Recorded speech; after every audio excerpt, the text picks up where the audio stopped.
The glass door slammed against the wall as Thorne Everett stormed into the office. His steel-gray eyes scanned the room, landing on Ren Blackwood, who had been at Helios Innovations for precisely 3 hours and 27 minutes. "You're the new assistant?" His voice cut through the air like a blade. Ren stood up from her desk, smoothing down her thrift store blazer. "Yes, Mr. Everett." "Ren Blackwood. My coffee should have been on my desk 30 minutes ago. The Henderson file is missing crucial data. And who approved this press release?" He tossed a folder onto her desk, papers scattering across her carefully organized workspace. "I wasn't informed about coffee preparation being part of my responsibilities," Ren replied, surprised by her own boldness. "As for the Henderson file, I've been waiting on access credentials from IT. And that press release was on your desk for approval last night, according to Ms. Winters." The office fell silent. No one spoke to Thorne Everett this way. Certainly not a new hire, and definitely not one who looked like she'd just graduated college. Thorne stepped closer, towering over her. "Everyone has access to the coffee machine, Miss Blackwood. Initiative is valued at Helios. As for the rest," his eyes narrowed. "Follow me." The executive floor was a stark contrast to the bustling open workspace. Floor-to-ceiling windows revealed Seattle's skyline, gray clouds gathering over Puget Sound. Thorne's office was minimalist, glass, steel, and a single bonsai tree that seemed oddly vulnerable in the otherwise sterile environment. "Sit," he commanded, gesturing to a chair across from his desk. Ren's phone vibrated in her pocket. Her sister's doctor. Again, she silenced it, knowing she couldn't take the call now. Not if she wanted to keep this job she desperately needed. "Your resume says you graduated top of your class from Colorado State. Economics. Minor in computer science. Yet you applied for an administrative position." Thorne leaned back in his chair. "Why?" "I need the stability," Ren answered honestly. "And Helios is doing important work in sustainable technology. My sister," she stopped herself. "I don't need your personal story, Miss Blackwood. I need competence." He pushed the Henderson file toward her. "This client represents a $200 million project. The data analysis is incomplete. Fix it by end of day." Ren glanced at the complex spreadsheets. "I'll need access to the Meridian database." "Then get it," he said dismissively, turning to his computer. By 7 p.m., after wrestling with IT and calling in a favor from a friendly developer, Ren had not only completed the Henderson analysis, but identified a critical flaw in the project timeline that would have cost millions if undetected. When she placed the completed file on Thorne's desk, he didn't look up from his screen. The harsh blue light accentuated the sharp lines of his face, a face too young for the burden it seemed to carry. "It's all there," she said, including a revised timeline projection that saves 8 weeks in development. This caught his attention. He flipped through her analysis, expression unchanged. "Who helped you with this?" "No one." The lie came easily. She couldn't admit to accessing the system through unofficial channels. "Impossible," he muttered, eyes scanning her work. "This level of analysis requires extensive knowledge of our proprietary systems." "I learned quickly, Mr. Everett." Their eyes met, mutual assessment passing between them. Ren felt something shift in the air, not softening, but a recalibration of his appraisal. "Go home, Miss Blackwood. Be back at 7 a.m. tomorrow." Outside, rain pelted Seattle's streets as Ren rushed to catch the bus to her small studio apartment in Capitol Hill. She fumbled with her phone, returning her sister's call while sheltering under a store awning. "Lily, how was the appointment?" Her sister's voice was weak. "Dr. Kincaid wants to try a new treatment. Insurance won't cover it." Ren closed her eyes, leaning against the cold brick wall. "How much?" $80,000 for the first round. Her heart sank. Even with this job, that kind of money was impossible. "I'll figure something out. I promise." At her apartment, Ren collapsed onto her futon, papers spread around her, medical bills, loan rejections, and now, research on Helios Innovations and Thorne Everett. What she found disturbed her. Rumors of industrial espionage, a family tragedy involving Thorne's younger brother, and suspicious deaths connected to Helios's breakthrough energy technology. Her phone buzzed with a text from an unknown number. "Welcome to Helios, Miss Blackwood. Not everyone is happy about your arrival. Watch your back." Ren stared at the message, then at the building schematics she'd downloaded from the company's server. Access she definitely shouldn't have had. She'd taken this job to save her sister. Now she wondered if she'd stepped into something that might destroy them both. She glanced at Thorne's photo in a business magazine, his cold eyes revealing nothing. Who was he really? And why did she feel that despite his harshness, he might be as trapped as she was? Wren arrived at the Helios building at 6:45 a.m., determined to be ahead of whatever challenges Thorne Everett might throw at her today. The Seattle skyline was barely visible through the morning fog as she made her way to the executive floor, 2 cups of coffee in hand. She placed one on Thorne's desk, arranging his schedule beside it. The mysterious text from last night still bothered her, but she couldn't afford to be paranoid. Not with her sister's treatment hanging in the balance. "You're early." Thorne's voice came from behind her.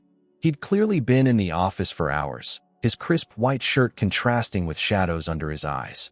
"So are you," she replied, handing him the coffee. "The quarterly reports are ready for your review, and I've scheduled calls with the Singapore team for their convenient time, which is unfortunately at 9 p.m. our time." Thorne took a sip of coffee, surprise briefly crossing his features. "How did you know how I take my coffee?" "I pay attention," she said simply. She'd seen the empty cups in his trash yesterday, black, no sugar. He nodded slightly, the closest thing to approval she expected to get. "The Aspen Conference. Are you ready?" Wren froze. "What Aspen Conference?" "The Green Energy Summit. We leave tomorrow morning. Didn't Winters brief you?" His tone made it clear the oversight wasn't acceptable. "No, sir. But I'll be prepared. See that you are. We'll be there for 3 days." He handed her a thick folder. "Familiarize yourself with this. I want your analysis by end of day." As Thorne walked away, Wren opened the folder to find confidential research on a revolutionary solar storage system, Helios's next breakthrough. The technical specifications were beyond cutting edge, nothing like the public information on the company's website. By evening, she was deep in the project data when her computer screen flickered.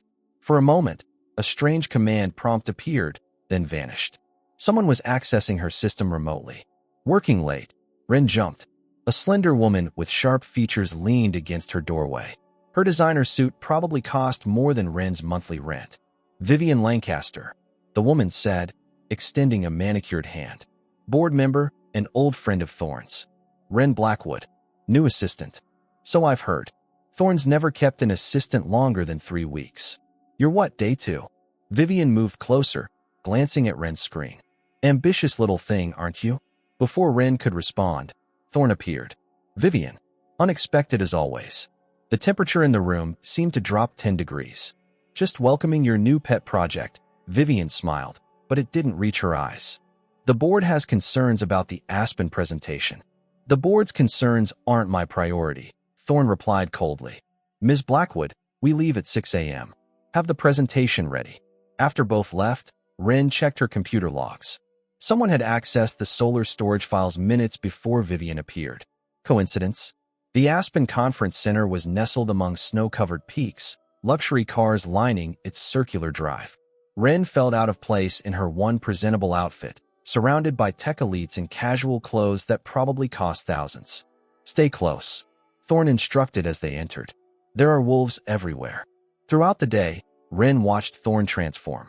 In public, he was charming, commanding, the audience hanging on his every word as he revealed just enough about Helios's innovations to tantalize without giving away proprietary secrets.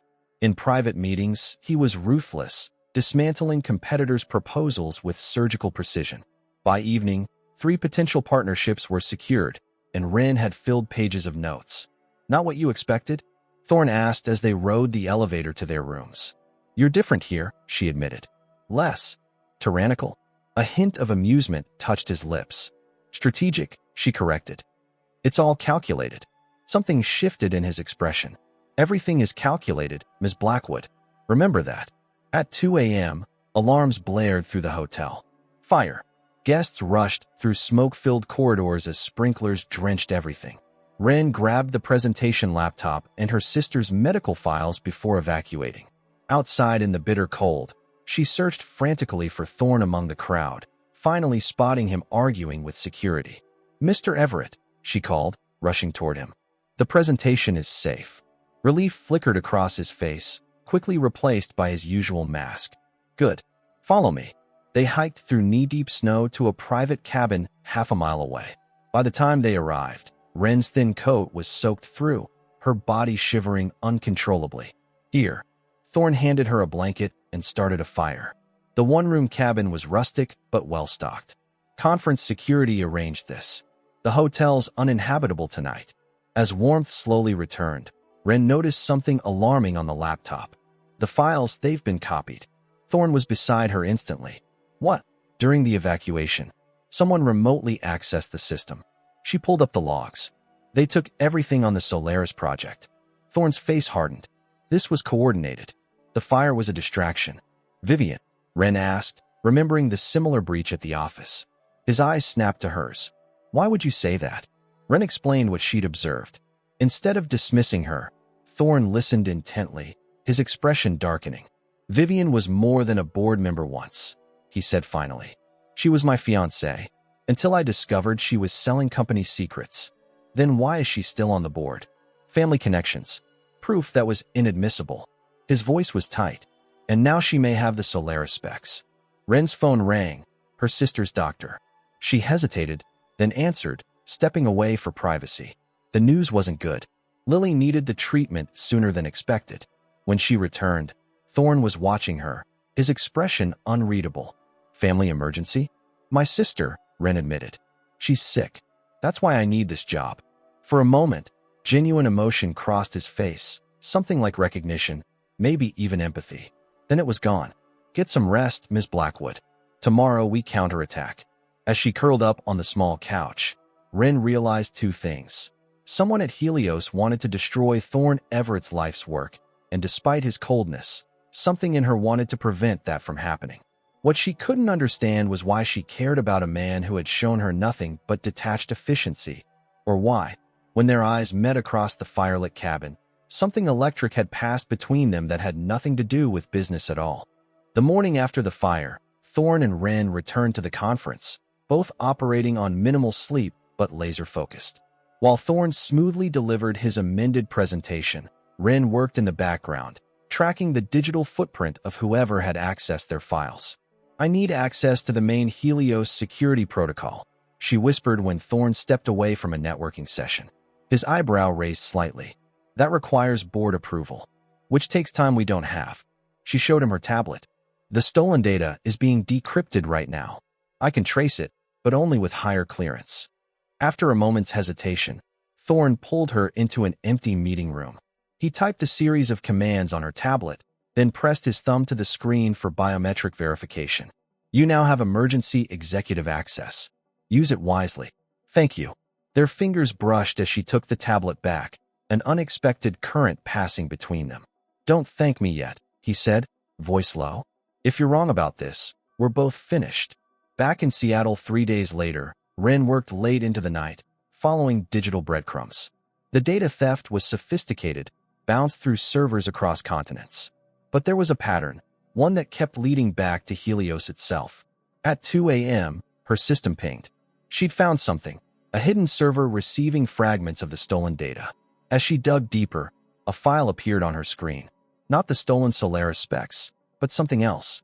Something marked with a red digital tag, Project Phoenix. The file was heavily encrypted, but her temporary executive access allowed a partial view. Medical records, experimental treatments, and a name she recognized instantly, Kincaid. Dr. Nathaniel Kincaid, her sister's specialist. Before she could process this connection, her screen went black. When it rebooted, the file was gone, replaced by a warning, access terminated. Security breach detected. Panic rising, Ren gathered her things to leave. As she reached the elevator, a hand gripped her arm. Going somewhere. Thorne's voice was dangerously quiet. I can explain, she started, but he cut her off. My office. Now. The walk felt like a death march.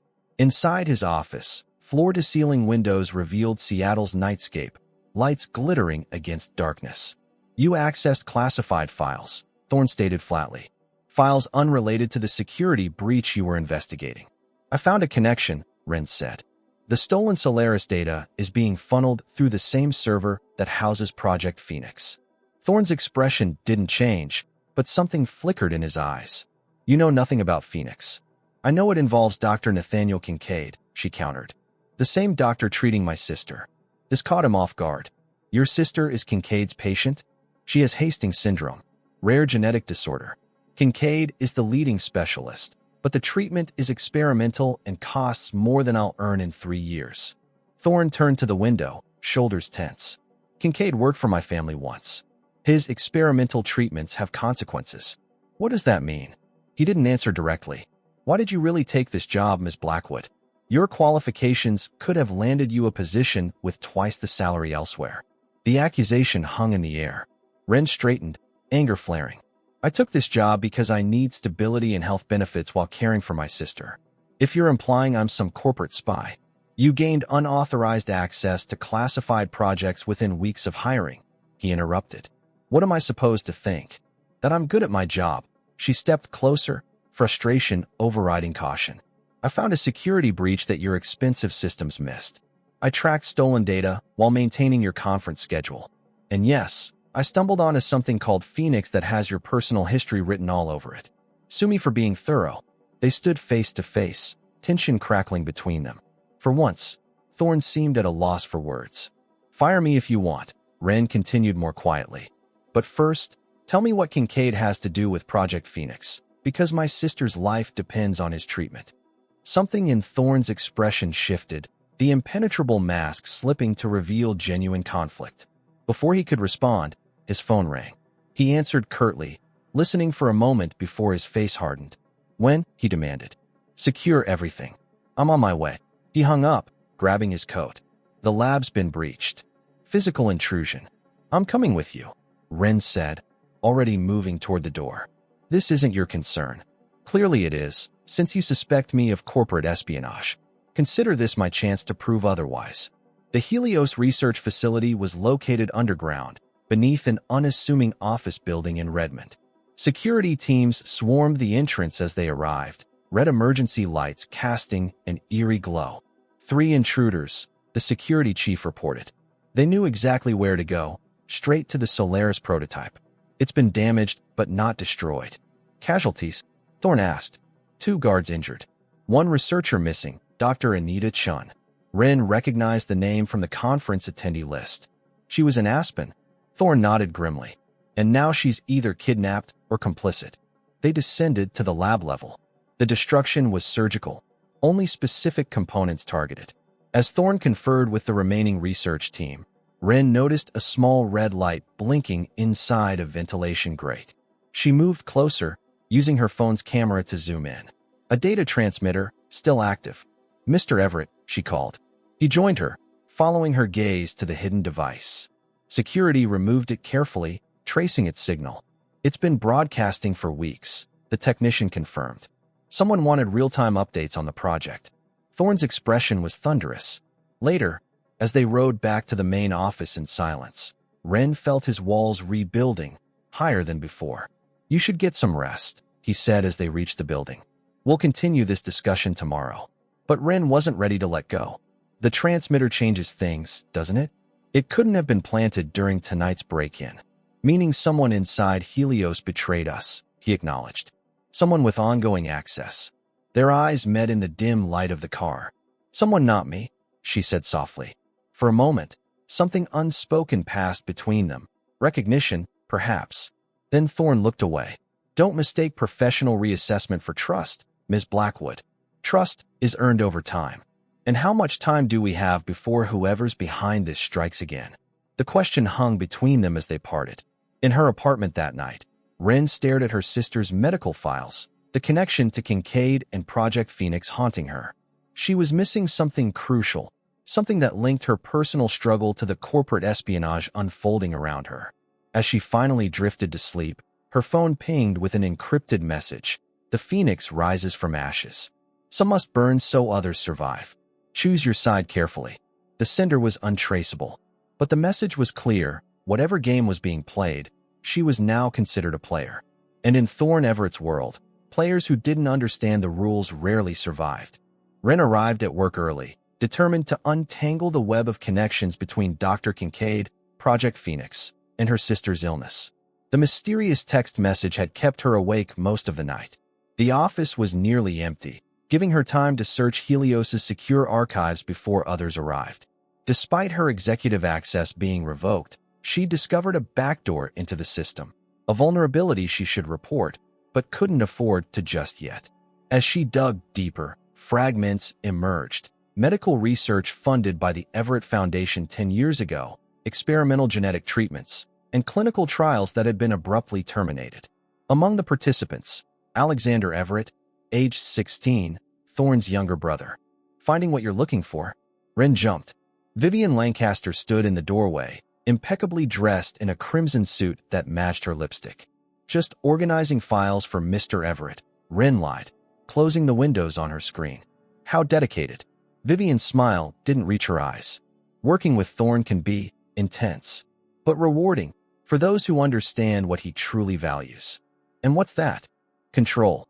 Vivian moved closer, her perfume expensive and cloying. Thorne needs to control everything.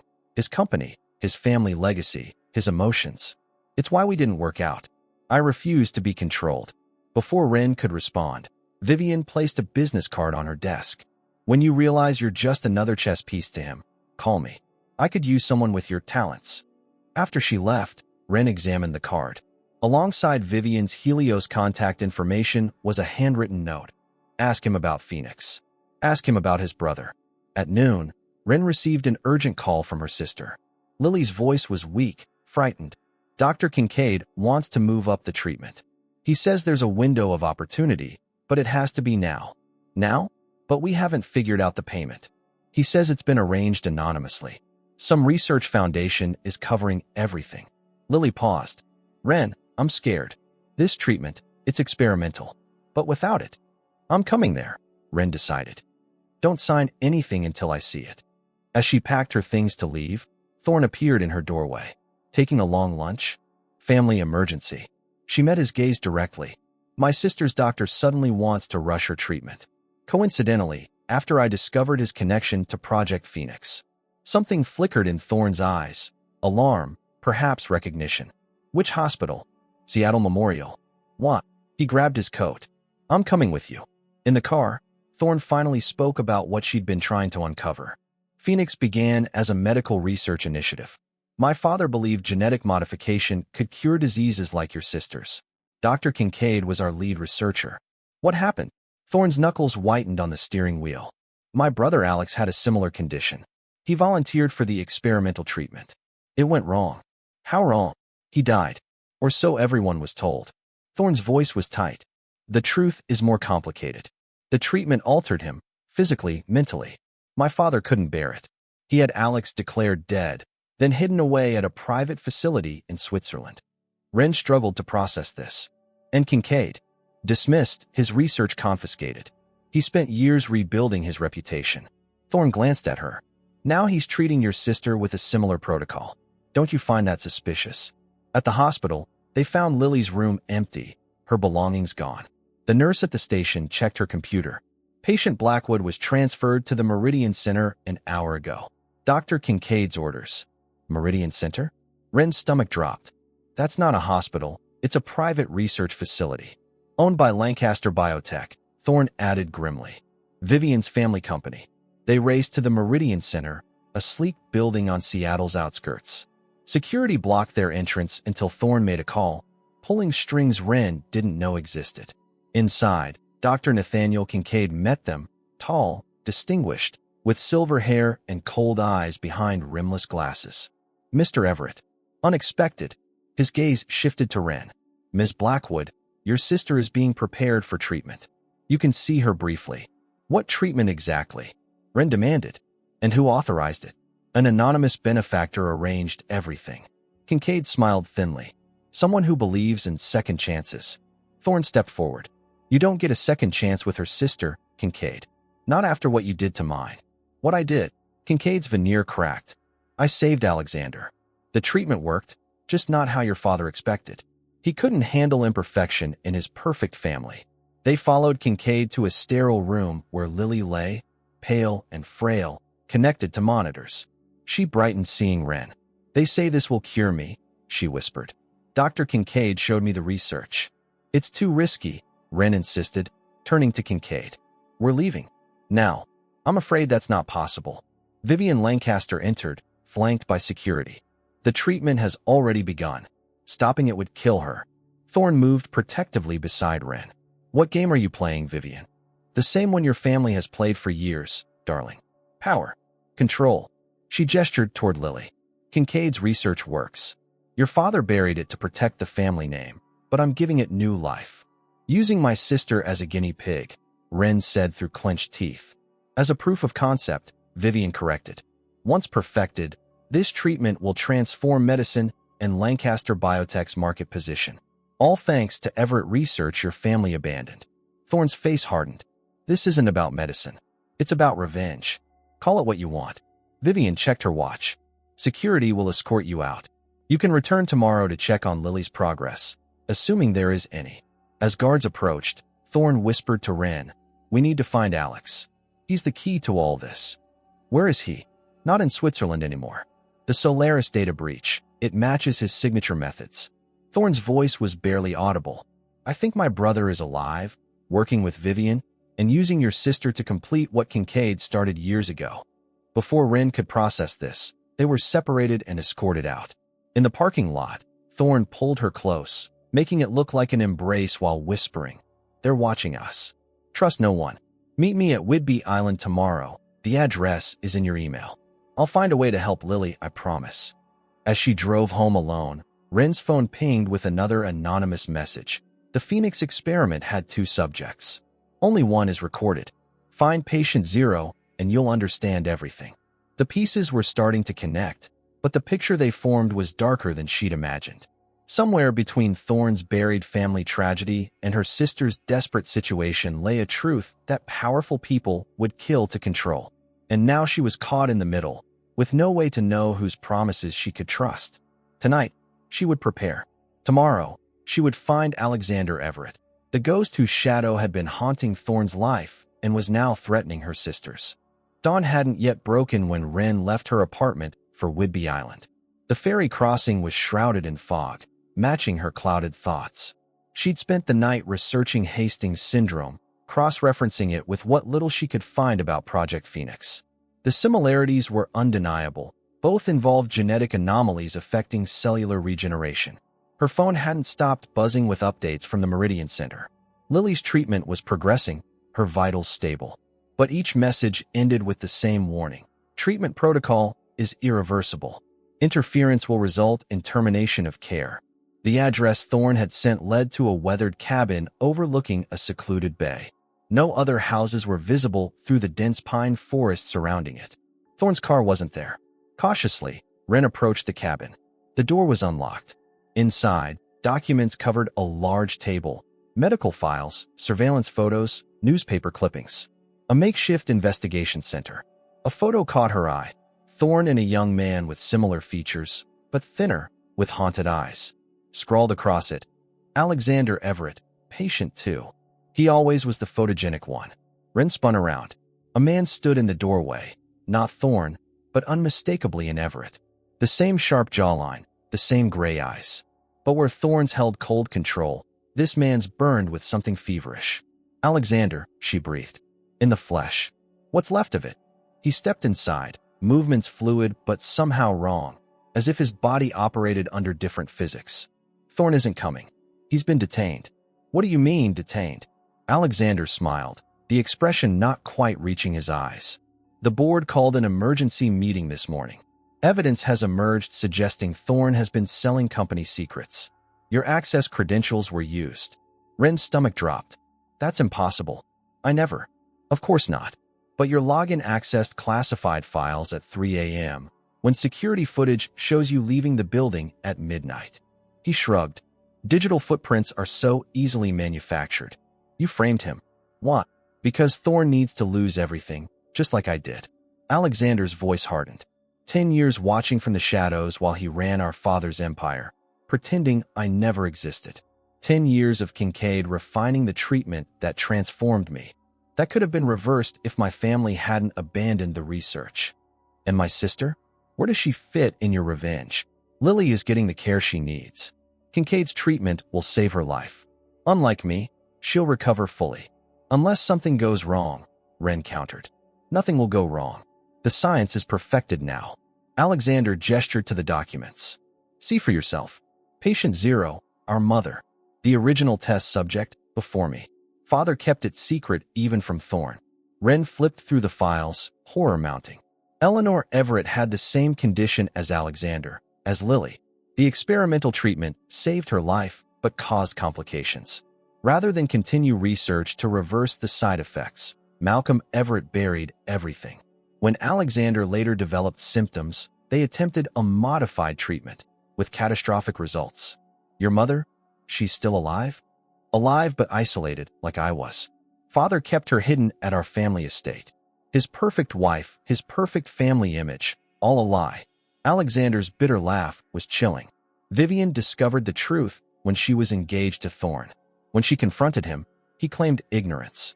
Maybe he was telling the truth, maybe not. Either way, she came to me. And together you planned this whole thing, stealing the Solaris technology, exposing Thorne, using my sister as a test case. The Solaris technology funds the medical research. Your sister proves the treatment works. Alexander's expression softened slightly. I'm not the villain here, Ren. Lily will be cured, and Thorne will finally understand what it means to lose everything. Her phone rang, Helios Security. With trembling fingers, she answered. Ms. Blackwood, this is Chief Morris. You need to return to Helios immediately. Your security credentials have been compromised, and the board is questioning your involvement in serious data breaches. I've been framed, she said, eyes locked on Alexander. Perhaps. Either way, your absence looks suspicious. Mr. Everett asked to speak with you before the authorities arrive. Her heart sank. Authorities? FBI Cybercrime Division. This has escalated beyond corporate espionage. After hanging up, she faced Alexander. You're destroying his life. He'll rebuild like I had to. Alexander handed her a flash drive. Give this to Thorne. It contains the truth about Mother, about Phoenix, about everything. His choice what to do with it. Why give him anything if you hate him so much? Alexander's expression was unreadable. Hate and love are complicated between brothers. Go, before they come looking for you too. The Helios building was in chaos when she arrived. Security everywhere, employees whispering, executives in emergency meetings. Morris escorted her to a conference room where Thorne waited alone, his usual composure fractured. You met him, he said immediately, not a question. Yes. And your brother is working with Vivian and Kincaid. They framed you, using my credentials. She paused. They're using my sister to prove the Phoenix treatment can work safely now. Thorne's face remained expressionless, but his eyes revealed the storm beneath. The board has suspended me pending investigation. All my assets are frozen. Vivian is being named interim CEO. I'm sorry. Don't be. You were a means to an end for them. And for me. His words cut like ice. I hired you because of your sister's connection to Kincaid. I needed someone inside his circle, someone he would underestimate. The betrayal hit Ren like a physical blow. You knew? All this time. Not everything. Not about Alexander. Thorne paced the room. I suspected Kincaid was continuing the Phoenix research illegally. When your application crossed my desk, with your sister's medical history attached for insurance purposes, I saw an opportunity. So I was just a pawn. We all are in someone's game. He faced her directly. But somewhere along the way, the game changed. Before she could respond, Morris entered. FBI agents have arrived, sir. Give us a minute. When they were alone again, Thorne stepped closer. Whatever you think of me now, Alexander is dangerous. His condition affects his mind, paranoia, volatility. And Vivian will discard him once she has what she wants. Which is control of Helios, the Solaris patent, and the Phoenix research. $1 trillion combination. Ren hesitated, then handed him the flash drive. Alexander wanted you to have this. The truth about your mother. Shock registered on his face, the first completely unguarded emotion she'd seen from him. My mother died when I was 12. No, she didn't. As agents entered the room, Thorne whispered, Find Dr. Anita Chun, the missing researcher. She knows where my mother is kept. Go to her. I'll find a way to reach you. Ren was escorted out through a gauntlet of staring employees. Her access badge was confiscated, her personal items from her desk placed in a box. Outside, reporters had already gathered. Her phone rang, the Meridian Center. Ms. Blackwood, there's been a complication with your sister's treatment. You should come immediately. As she rushed to her car, a text appeared from an unknown number. Trust no one. Chen is at 1402 Lakeside Drive. Hurry. The sender was untraceable. But the message was clear. She had to choose a side.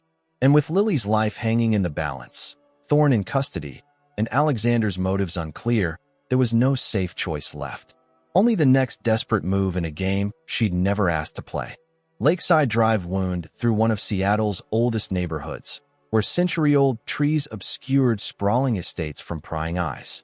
Number 1402 was a modest craftsman house compared to its neighbors, with darkened windows and an overgrown garden. Ren parked a block away, scanning for surveillance.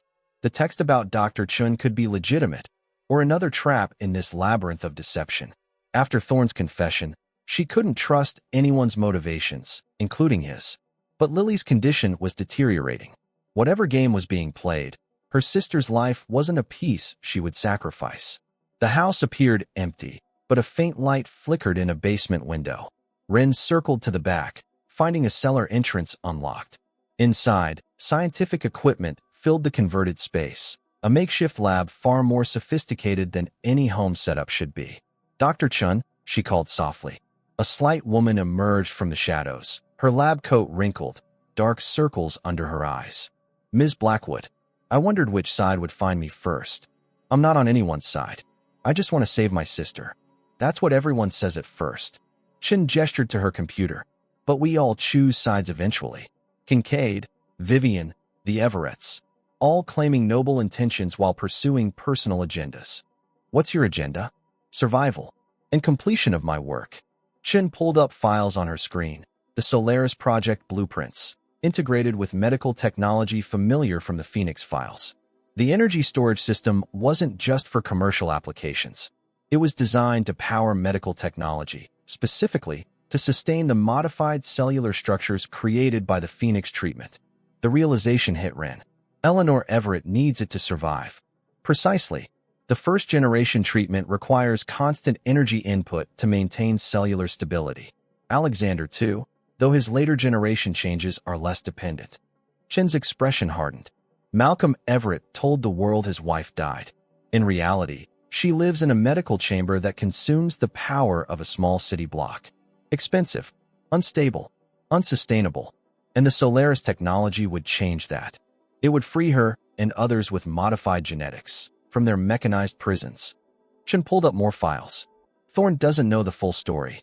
Malcolm kept him in the dark, groomed him to run the business side, while funding the continued research in secret.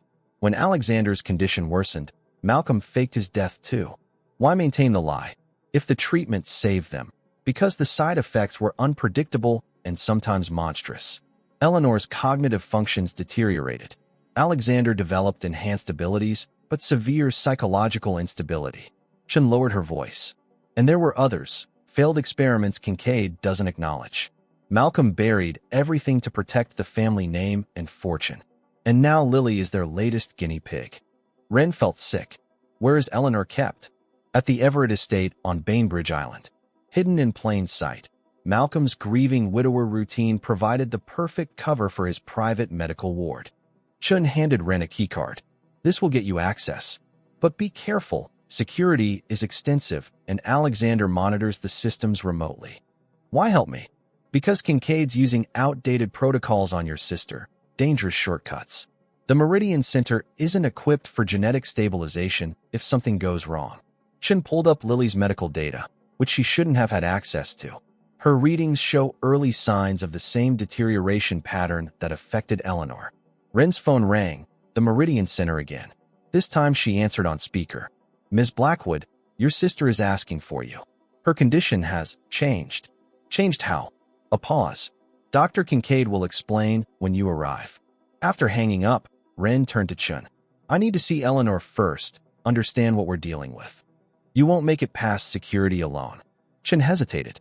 There's someone who might help, an inside man who's been feeding me information. Malcolm's former head of security, forced into retirement when he asked too many questions. Can you contact him? Already did. Chun checked her surveillance monitors. He'll meet you at the ferry terminal in 30 minutes. As Ren prepared to leave, Chun gripped her arm. One more thing. The file Alexander gave you for Thorn, did he look at it? I don't know. He was arrested before he could. Find out. That file contains activation protocols, codes that could either stabilize or terminate the Phoenix subjects remotely, including your sister, now that she's undergone the initial treatment. Terminate? You mean kill. It was Malcolm's failsafe, a way to end the experiments if they became dangerous or threatened exposure. Chin's eyes were haunted. Alexander found the protocols in Malcolm's private server. I don't know if he intends to use them or destroy them. The ferry to Bainbridge Island cut through fog-shrouded waters. On the upper deck, Ren spotted her contact, a weathered man in his 60s with military posture. Marcus Reed. He introduced himself quietly. I served the Everett family for 20 years before Malcolm decided I knew too much. About Eleanor and Alexander? And the others. His face was grim. Malcolm's obsession went beyond saving his family. He believed he was creating the next evolution of humanity. When the side effects appeared, he simply revised his definition of improvement. And Thorn? Was he involved? Not directly. Malcolm kept him focused on the business, though I suspect he knew more than he admitted. The brothers were close before Alexander's death. Thorn never fully accepted it. At the Everett estate, Reed bypassed security with codes that still worked. Malcolm was arrogant, never changed them, and led her through a maze of corridors to a hidden elevator. The sublevel is shielded, no signals in or out. Once we're down there, we're on our own. The medical chamber was a marvel of technology, a glass enclosure filled with fluid, monitoring equipment everywhere. Inside floated a woman who would have been beautiful if not for the translucent quality of her skin, the visible network of modified veins beneath. Eleanor Everett, Reed confirmed. Alive, but barely human anymore. The treatment saved her life, but changed her DNA fundamentally. She can't survive outside the chamber. Does she communicate? Sporadically. Her mind drifts between past and present. Reed checked the monitors. She's conscious now. You can speak through the intercom. Wren approached hesitantly.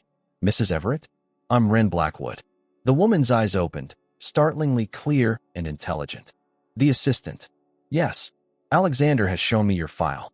Her voice came through speakers, distorted by the fluid. Your sister has the same mutation I had. The treatment will save her, but at what cost? That's what I'm trying to determine. My sons. Where are my sons? Eleanor's gaze intensified. Alexander visits in the shadows. Thorn doesn't know I exist. Thorn knows now. Alexander gave him the file. Eleanor's expression changed, alarm rippling through her. The activation codes. Malcolm's insurance policy. She pressed a webbed hand against the glass. Find Thorn. The codes can save your sister, properly administered. Or kill us all. How do I find him? He's been arrested. Malcolm had contingencies for everything. The panic room in his study contains emergency resources. Reed knows. The security system suddenly flashed red, alarms blaring. Reed checked the monitor. Perimeter breach. Someone knows we're here. Alexander. Eleanor whispered. He monitors everything. Go. Find Thorn. Save your sister. They barely made it to Reed's car before security vehicles converged on the estate. As they sped toward Seattle, Wren's phone rang. An unknown number. It's a secure line, came Thorn's voice. I'm out on bail. Where are you? Leaving your family estate. I've seen your mother, Thorn. His sharp intake of breath was the only reaction. Alexander's file? I accessed it before they took my devices. The activation codes are the key to everything. Can they help Lily? Yes, if administered correctly. But Kincaid doesn't have the current protocols. His are outdated, dangerous. Thorn's voice tightened. Meet me at the Lake Washington cabin. I'll bring what we need. As Reed drove, Wren tried calling the Meridian Center again. No answer. Her text to Lily went undelivered. Whatever was happening, they were running out of time. Do you trust him? Reed asked as they approached the lake. Thorn may be Malcolm's son in more ways than you realize. I don't know anymore, Wren admitted. But he's my only chance to save Lily. The cabin appeared deserted when they arrived, sunset casting long shadows across the water. Reed insisted on checking the perimeter before letting her enter. Inside, Wren found a laptop open on the table, displaying a video feed. Her sister in the Meridian Center, her skin taking on the same translucent quality she'd seen in Eleanor. A message flashed on the screen. The Phoenix rises. or falls. Your choice." Then Thorne appeared in the doorway, a flash drive in his hand and desperation in his eyes. "They've accelerated Lily's treatment. We have hours, not days, to stabilize her. Or what happens?" His eyes met hers, and for once, there was no mask, only raw truth. "She becomes like my mother. Or worse, like my brother." Reed returned, closing the door behind him. "We have company. Alexander's men. They've surrounded the cabin." Ren looked from the screen showing her sister to Thorne, who held what might be her only hope. "We need to get to the Meridian Center," Thorne said. "With these protocols and Chen's expertise, we can save Lily. But we have to move now." "There's no way out," Reed warned. "They've blocked all exits." "There's always a way out," Thorne replied, moving to a hidden panel in the floor. "My father built escape routes into every property he owned, including this one."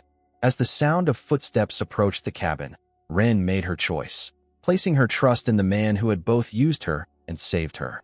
The man whose family secrets had entangled her own. The only man who might help her navigate the shadows of the past to find redemption for them all.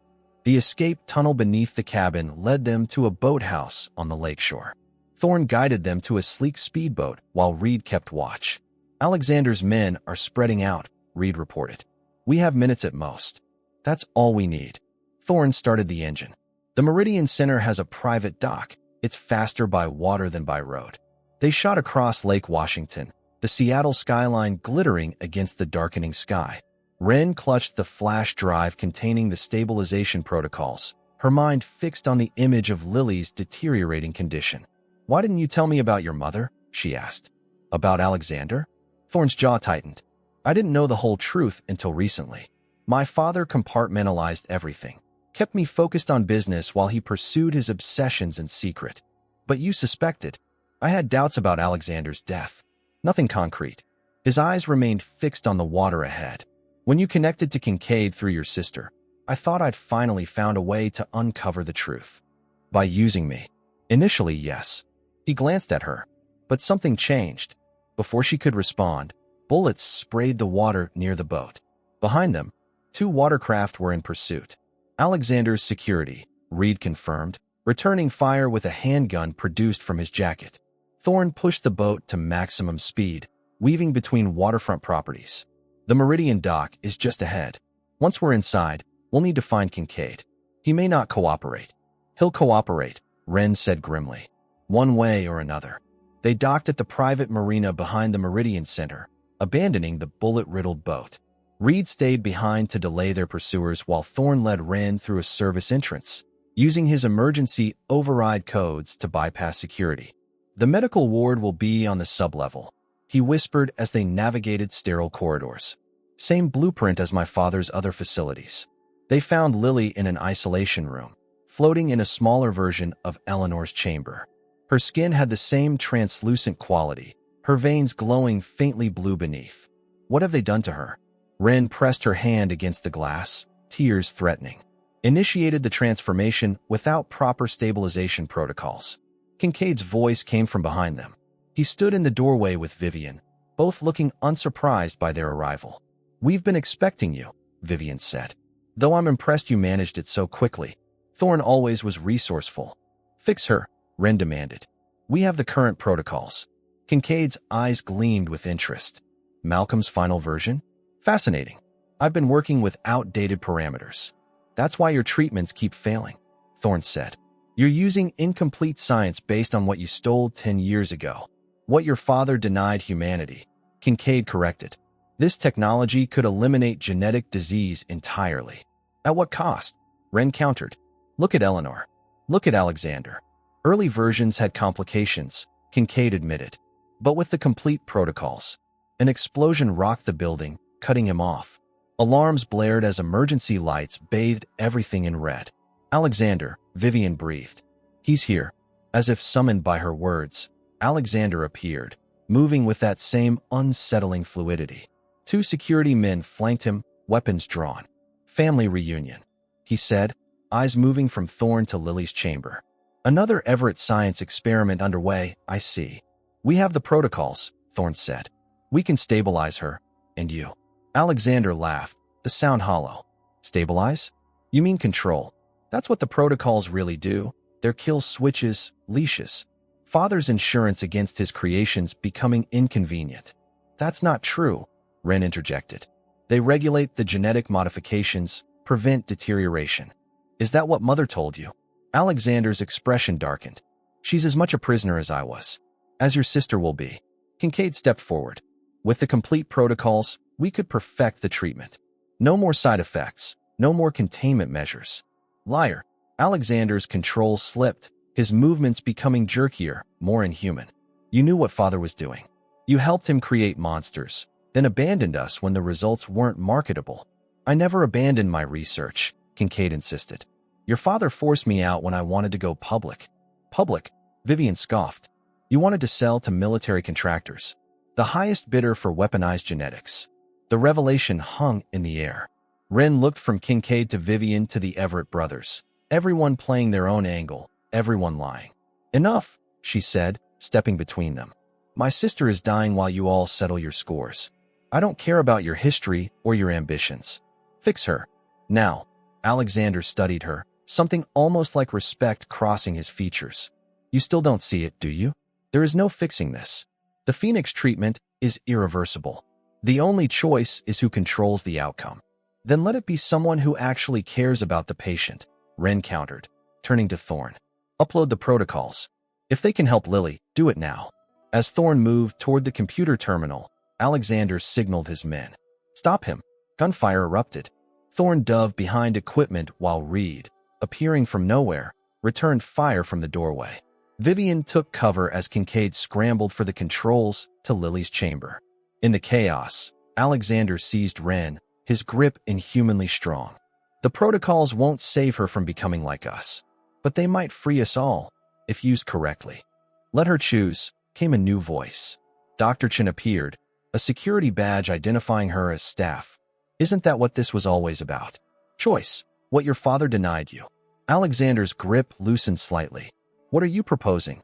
A neutral party administers the protocols, Chen suggested. Not Kincaid, not the Everetts. Someone whose only interest is the patient's well-being. Ren, Thorn said immediately. It has to be Ren. For once, Alexander didn't object. The brothers exchanged a long look, decades of secrets and betrayals passing between them. Fine, Alexander finally said. But if anything happens to her sister, another explosion cut him off, larger than before. The facility rocked violently, equipment crashing down around them. The containment system is failing, Kincaid shouted. We need to evacuate. Not without my sister, Ren insisted, breaking free from Alexander's grip. As water began flooding the lower level and fires broke out above, the battle lines blurred into a desperate race against time. Former enemies became reluctant allies with a single shared goal, escape alive, with the one person each of them needed for their own reasons. Thorn reached for Ren's hand, pulling her close as debris fell around them. Trust me, he said, eyes locked with hers. One last time. And in that moment, with death approaching from all sides, Ren made her final choice. A choice that would determine not just Lily's fate, but all of theirs. Smoke and seawater filled the lower level of the Meridian Center as structural supports groaned under the strain of the explosions. Lily's containment chamber flickered with failing power, the life-sustaining fluid inside beginning to drain. We need to get her out now, Thorn shouted over the alarms. Chun, prepare the stabilization protocol. Kincaid, the transport unit. Despite their animosity, the urgency of the situation forged a temporary alliance.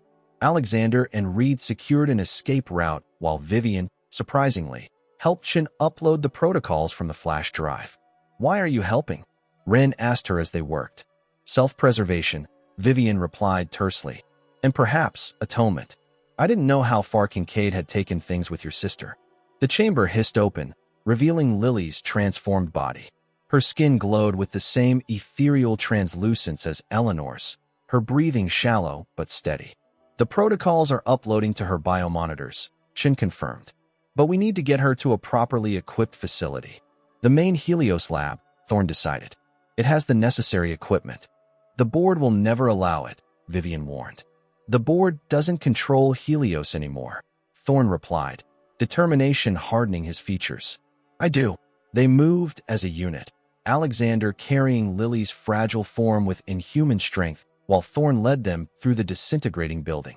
Water rushed in behind them as they ascended to the main level, fire blocking their path forward. "This way," Reed called, gesturing toward an emergency exit. Outside, chaos reigned, staff evacuating, alarms blaring, the night sky illuminated by flames. Two black SUVs idled nearby, engines running. "Courtesy of my security team," Alexander explained. "Always prepared for rapid exits." They split into the vehicles, Lily, Ren, Thorn, and Chun in one, Alexander, Kincaid, Vivian, and Reed in the other. As they sped toward the Helios facility, Ren held her sister's hand, watching the color gradually returning to her skin as the protocols took effect. "It's working," Chun confirmed, monitoring Lily's vitals. "Her cellular structure is stabilizing." "Will she be normal?" Ren asked hesitantly. Chun and Thorn exchanged glances. "The Phoenix process changes a person fundamentally," Chun explained gently. "But with the complete protocols, she should recover without the severe side effects Alexander and Eleanor experienced. She'll be different, but herself." At Helios, they were met by security, not to stop them, but to escort them. Word had spread of Thorn's exoneration, the evidence of his framing discovered by the FBI's cybercrime unit in Kincaid's servers. The medical floor transformed into an emergency treatment center. As dawn broke over Seattle, Lily opened her eyes for the first time since her transformation began. "Ren." Her voice was weak but clear. "What happened?" "I feel strange." "You're going to be okay," Ren promised, tears streaming down her face. The treatment worked. While doctors monitored Lily, the others gathered in Thorn's office, the tension between them temporarily suspended by exhaustion and the strange bond of shared survival. "What happens now?" Alexander asked, standing apart from the group. "Mother is still imprisoned in her chamber. I'm still this." He gestured to his altered form. "We can help you both," Thorn said. "The protocols don't just stabilize. They can gradually reverse some effects with continued treatment." "You do that?" "After everything I've done. You're my brother." The simple statement carried the weight of years of loss. "Father's secrets destroyed our family. I won't let them destroy what's left of it." Vivian cleared her throat. "The board meeting is in an hour. They'll want explanations." "They'll get them," Thorn assured her, "along with your resignation and Kincaid's research files.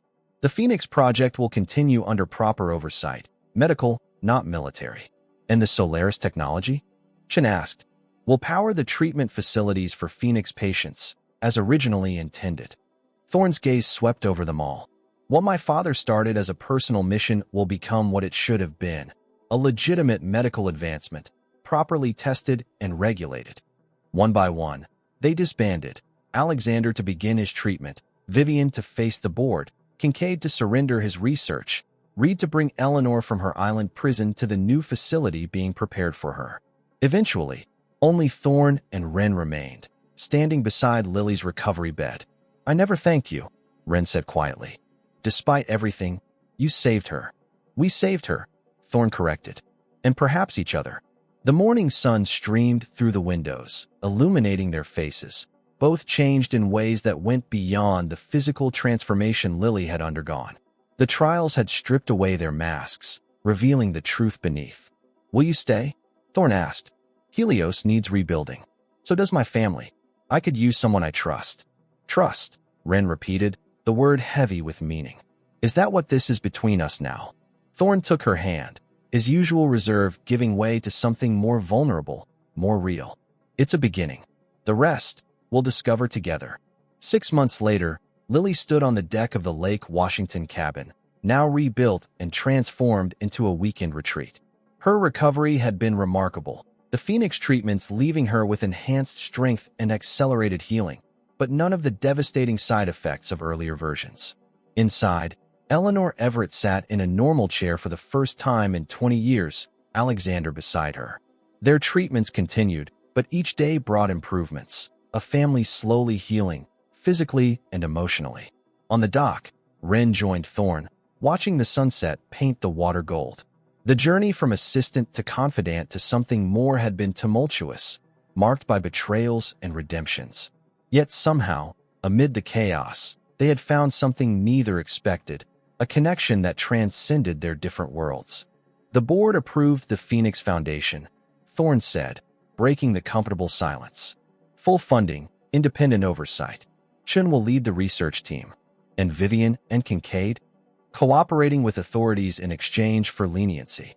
He turned to face her fully. The past doesn't define us, Ren. It's what we build from its ashes that matters. As he drew her close, the last light caught the diamond on her finger, a promise made the week before, when the final pieces of their complicated puzzle had fallen into place. From the innocent assistant to the woman who had turned his world upside down, their story had come full circle. In the end, they had all been reborn from the flames of Phoenix, stronger for having been broken, wiser for having lost their way, and finally ready to embrace the future they would build together.